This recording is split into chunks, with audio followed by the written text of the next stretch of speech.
ഞാൻ Robin Mathew. ഷെക്കേന world ടുഡേയിലേക്ക് ഏവർക്കും സ്വാഗതം. വീണ്ടും പാകിസ്ഥാൻ അഫ്ഗാനിസ്ഥാൻ സംഘർഷം. വെടിനിർത്തൽ കരാർ ലംഘിച്ച് പാകിസ്ഥാൻ നടത്തിയ വ്യോമാക്രമണത്തിൽ 3 അഫ്ഗാൻ ക്രിക്കറ്റ് താരങ്ങൾ ഉൾപ്പെടെ 8 പേർ കൊല്ലപ്പെട്ടു. ആക്രമണത്തിൽ പ്രതിഷേധിച്ച് അടുത്ത മാസം നടക്കാനിരുന്ന പാകിസ്ഥാൻ, ശ്രീലങ്ക എന്നിവരുമായുള്ള ത്രിരാഷ്ട്ര T20 ക്രിക്കറ്റ് പരമ്പരയിൽ നിന്ന് അഫ്ഗാനിസ്ഥാൻ പിന്മാറി. കൊല്ലപ്പെട്ട കബീർ, സിഗ്ബത്തുള്ള, ഹാറൂൺ എന്നീ താരങ്ങൾ കിഴക്കൻ പാക്ടിക പ്രവിശ്യയിലെ ഉർഗുൺ ജില്ലയിൽ ഒരു സൗഹൃദ മത്സരത്തിന് ശേഷം മടങ്ങുമ്പോഴാണ് ആക്രമണത്തിന് ഇരയായത്. കുട്ടികളും വനിതകളും ഉൾപ്പെടെയുള്ള സാധാരണക്കാർ ആക്രമിക്കപ്പെട്ടതിൽ അഫ്ഗാനിസ്ഥാൻ ക്രിക്കറ്റ് ബോർഡ് ശക്തമായ പ്രതിഷേധം രേഖപ്പെടുത്തി. ദിവസങ്ങൾ നീണ്ട അതിർത്തി സംഘർഷങ്ങൾ തണുപ്പിക്കാൻ ഇരു രാജ്യങ്ങളും തമ്മിൽ വെടിനിർത്തൽ കരാർ നിലനിന്നിരുന്നു.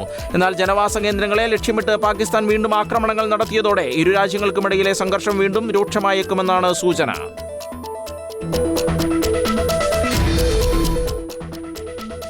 ഉന്നത സൈനിക നേതാക്കളെ പുറത്താക്കി ചൈന. അഴിമതി ആരോപണങ്ങളെ തുടർന്നാണ് സൈനിക ഉദ്യോഗസ്ഥരെ പുറത്താക്കിയത്. ഭരണകക്ഷിയായ കമ്മ്യൂണിസ്റ്റ് പാർട്ടിയിൽ നിന്നും സൈന്യത്തിൽ നിന്നും ഉന്നത ചൈനീസ് സൈനിക നേതാക്കളെ പുറത്താക്കിയതായി രാജ്യത്തെ പ്രതിരോധ മന്ത്രാലയം വ്യക്തമാക്കി. 9 ഉന്നത ജനറൽമാരെയാണ് പുറത്താക്കിയത്.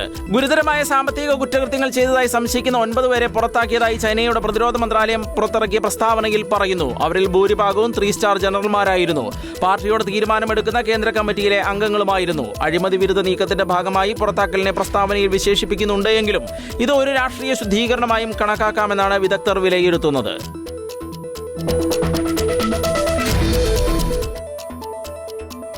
ടൊമോഹാക്ക് ക്രൂയിസ് മിസൈലുകൾ ഉക്രൈന് നൽകില്ലെന്ന് ട്രംപ്. അമേരിക്ക ഒരു സംഘർഷം വഷളാകാൻ ആഗ്രഹിക്കുന്നില്ലാത്തതിനാൽ യുക്രൈന് ടൊമോഹാക്ക് ക്രൂയിസ് മിസൈലുകൾ നൽകാൻ താൽപ്പര്യമില്ലെന്ന് ട്രംപ് പറഞ്ഞതോടെ വൈറ്റ് ഹൌസ് യോഗത്തിൽ നിന്ന് സെലൻസ്കി നിരാശയോടെ മടങ്ങി.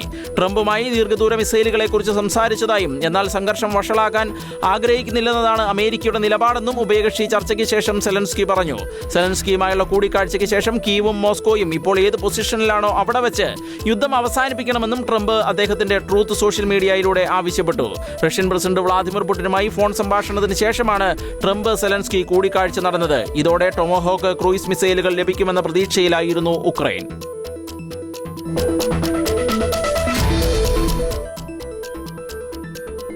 ഫ്രഞ്ച് പ്രധാനമന്ത്രിക്ക് ആശ്വാസം. പ്രതിപക്ഷം കൊണ്ടുവന്ന 2 അവിശ്വാസ പ്രമേയങ്ങളെയും അതിജീവിച്ച് ഫ്രഞ്ച് പ്രധാനമന്ത്രി സെബാസ്റ്റ്യൻ ലെക്കോണു. സോഷ്യലിസ്റ്റ് പാർട്ടിയുടെ പിന്തുണയാണ് ലെക്കോണുവിന് തുണയായത്.